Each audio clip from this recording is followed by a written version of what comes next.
Aunque esto parecería una historia, en verdad son tres relacionadas entre sí.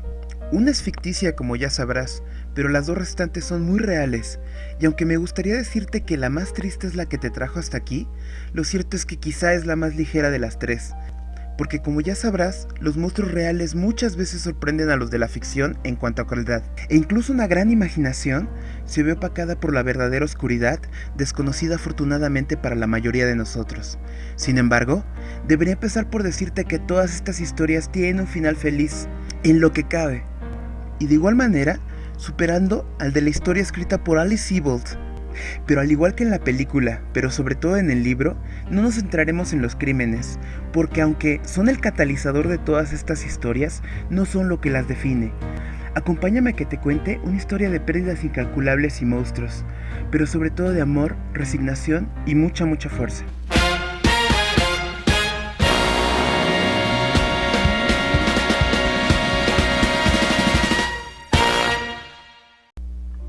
Hace aproximadamente 15 años, una compañera de colegio me entregó un libro que le había impactado y que describió como hermoso pero desgarrador. Y yo no podría describirlo mejor.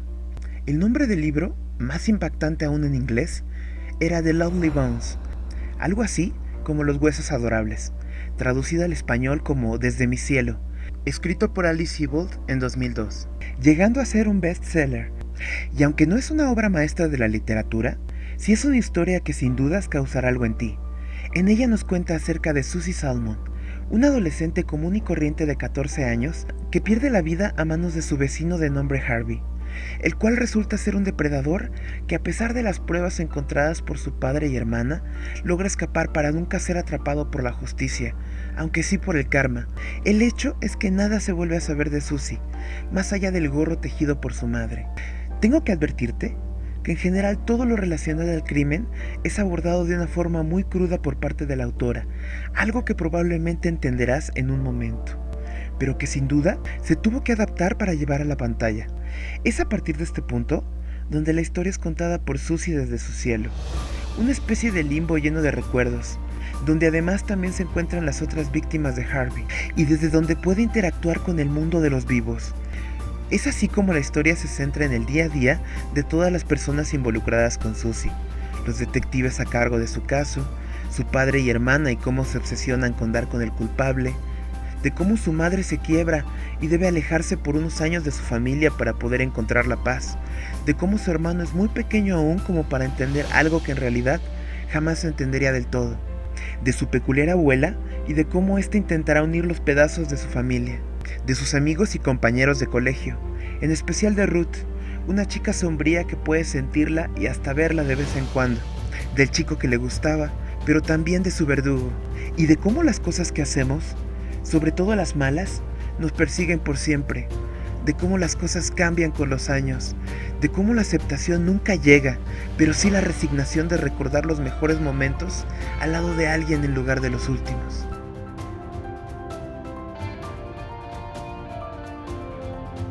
Y es aquí donde tengo que hablarte de la escritora de esta historia, Alice Sebold, ya que detrás de esta hermosa bestseller de 56 años de mirada misteriosa, hay una historia de lucha que contar, ya que no siempre fue la exitosa escritora que soy. De hecho, la fama le llegó ya pasados los 30 años. Mucho antes de eso, ella era una chica común y corriente, perteneciente a la clase media de Filadelfia, cuando a sus 19 años ocurrió un acontecimiento que cambiaría su vida para siempre. Cuando volvía a casa de vuelta de la universidad, fue ultrajada por un hombre a quien afortunadamente tiempo después reconocería y mandaría a la cárcel. Sin embargo, en sus propias palabras, ella dejó de existir ese día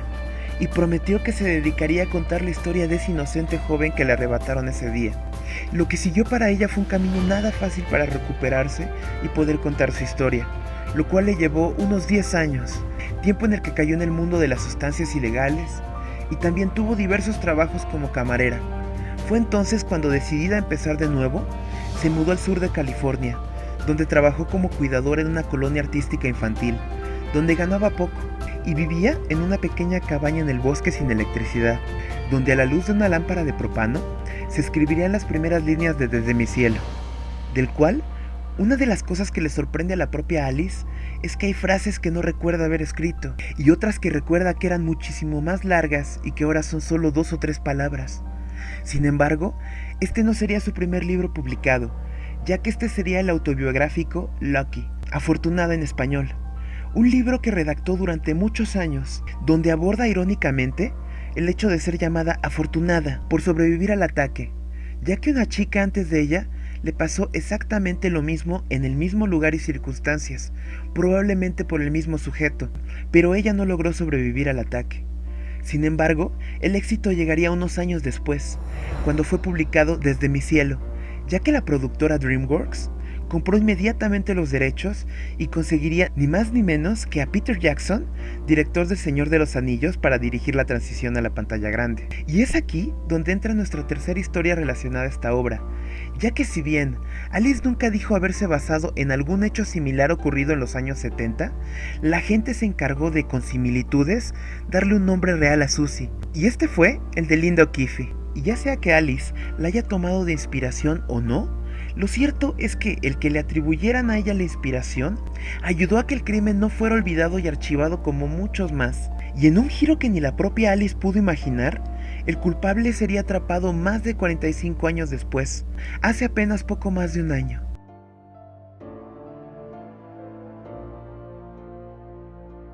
Fue la tarde del 6 de julio de 1973 que Linda llamó a su madre para que la recogiera,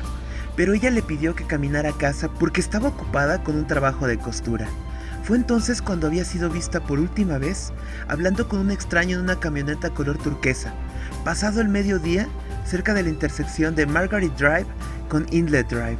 Fue descubierta al día siguiente en una granja en el área de Back Bay. Había sido estrangulada. Con las pocas pruebas que se tenían en ese momento, el culpable nunca fue atrapado, o eso se creía, hasta febrero de 2019. Y aunque por 45 años aludió a la justicia, lo que hoy sabemos de él nos habla de una vida que tuvo de todo menos paz, porque tuvo que usar más de 6 nombres distintos en los muchos trabajos en los cuales nunca duró más de medio año. Del mismo modo, cambió su lugar de residencia en al menos 6 ocasiones. Lo más cerca que este hombre estuvo del éxito fue una compañía llamada James Neal Construction, de la cual fue dueño, pero que con el tiempo cayó en bancarrota. Se podría decir que lo único en lo que este hombre tuvo suerte fue en tener una familia numerosa, ya que a la fecha se cuenta en 4 hijas, 15 nietos y 11 bisnietos, según registros públicos. E irónicamente, este único rasgo de una vida común, que lo haría parecer inocente e inofensivo, fue lo que lo llevó a ser atrapado, ya que una prueba de ADN guardada desde 1973,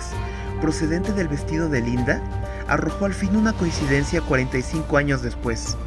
que aunque no era del culpable, sí era sin duda de alguien de su familia inmediata. Al no revelar el nombre de la persona de la cual proviene la prueba, y al ser esta proveniente de una base de datos públicas, como la de un hospital por ejemplo, se especula que debe de haber sido de uno de sus nietos o bisnietos. Esto llevó a una investigación exhaustiva de la familia de la cual provenían estas pruebas, así como la obtención de una prueba más concreta del atacante en específico, lo que finalmente llevó a la aprehensión de James Alan Neal, de 72 años, quien había cometido este crimen cuando tenía solo 27 años, y su nombre entonces era James George Layton. Así que finalmente, las autoridades del condado de Orange pudieron anunciar públicamente el arresto. Y no es que nada pudiera traer de vuelta a Linda, así como nada podría traer de vuelta a esa joven que la escritora perdió ese día de regreso a casa. Pero es aquí donde se deberían de unir por última vez estas 3 historias, ya que la angustia de no encontrar justicia, así como el enojo de no encontrar al culpable que por mucho tiempo se creyó era una coincidencia más entre el libro y el caso de Linda, al final no lo fue, pues una familia pudo cerrar un doloroso capítulo. Así como la rabia y dolor de la autora Alice Sebold se terminó transformando a lo largo de años difíciles hasta convertirse en un relato lleno de esperanza sobre el poder curativo del amor, lo que ayudó a que un caso prácticamente en el olvido se pudiera resolver, y que junto con el éxito le trajo algo aún más importante y a lo que ningún criminal podrá jamás aspirar: la paz mental. Mi apellido es Salmon, como el pescado. Nombre, Susie. Estuve aquí un momento y luego me fui. te deseo una larga y feliz vida. Mi nombre es Courtney Chains. Los criminales no son monstruos, son personas. Y eso es lo más aterrador sobre ellos. Alice Sebold.